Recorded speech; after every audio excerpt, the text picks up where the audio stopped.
afin de faciliter leur insertion sociale. Le sort de ceux qui persistent dans la criminalité est peu enviable. Ils continueront d'être traqués sans relâche et répondront inéluctablement de leur forfait. Mes chers compatriotes, la consolidation de la croissance économique de notre pays est désormais une réalité. Le Cameroun est régulièrement apprécié par les instances financières compétentes pour sa résilience, malgré un contexte international particulièrement difficile. En effet, nous n'avons pas été épargnés ces dernières années par une série de chocs exogènes. La guerre en Europe de l'Est, les conflits au Proche-Orient, la morosité du marché des capitaux et des matières premières, les perturbations climatiques, les tensions inflationnistes et les fluctuations des cours du pétrole ont ralenti nos perspectives de croissance. Mais, en dépit de cet environnement difficile, l'économie camerounaise a enregistré un regain d'activité, avec un taux de croissance estimé à 3,8% en 2024 et projeté à 4,1% en 2025.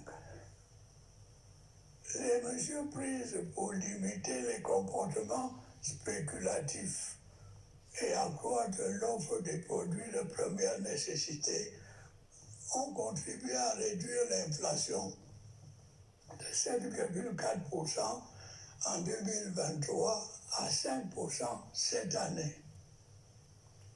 La maîtrise de l'inflation devrait se poursuivre en 2025 pour se situer à 4%.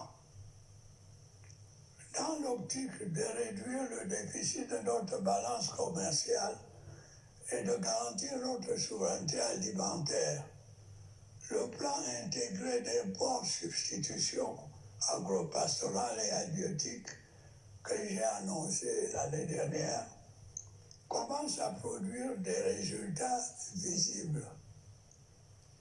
Au cours de cette année, 452 tonnes de semences et 12 800 tonnes de farine ont été produites.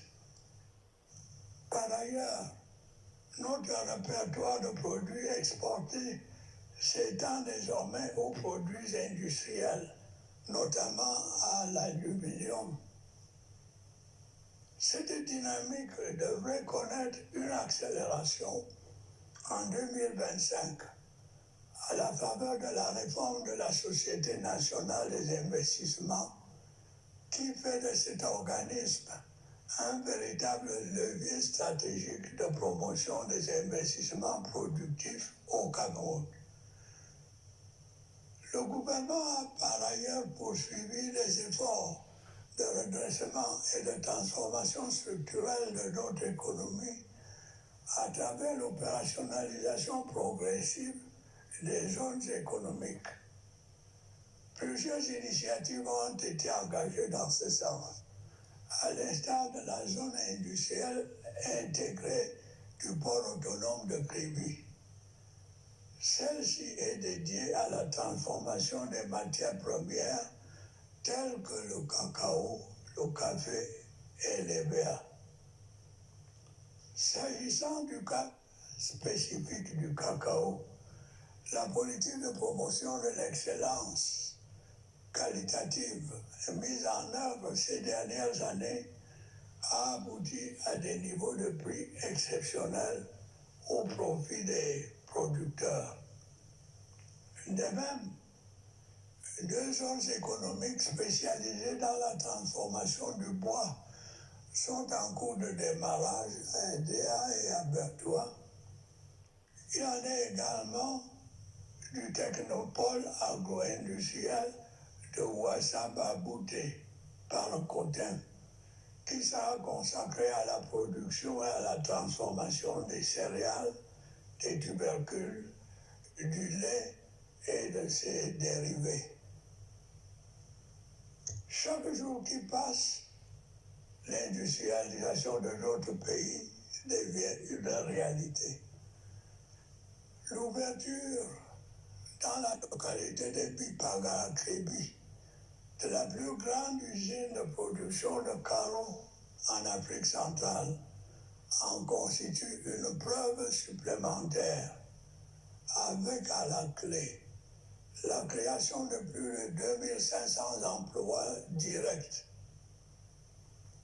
Le dynamisme dans le secteur industriel s'est aussi traduit par l'entrée en service d'une 6e cimenterie au Cameroun, entraînant la baisse des prix du ciment. Il est incontestable que l'essor de ce secteur constitue la clé de voûte de l'émergence économique à laquelle notre pays aspire légitimement. Les perspectives de développement du riche potentiel dont nous disposons dans le secteur minier sont elles aussi porteuses d'espoir. Le démarrage de l'exploitation des gisements de fer de Kribi-Lobé, Pipindi, Grand Zambi et Mbalam Nabeba est imminent. C'est aussi le cas de la bauxite de Mini Martap, dont la convention d'exploitation a été signée au mois de juillet dernier. Je suis persuadé par ailleurs que la maîtrise des circuits de commercialisation de nos minerais va accroître le volume des ressources financières nécessaires à la réalisation de nos projets de développement. Mes chers compatriotes, depuis mon accession à la magistrature suprême, l'amélioration des conditions de vie des Camerounaises et des Camerounais n'a jamais cessé d'être au centre de mes préoccupations.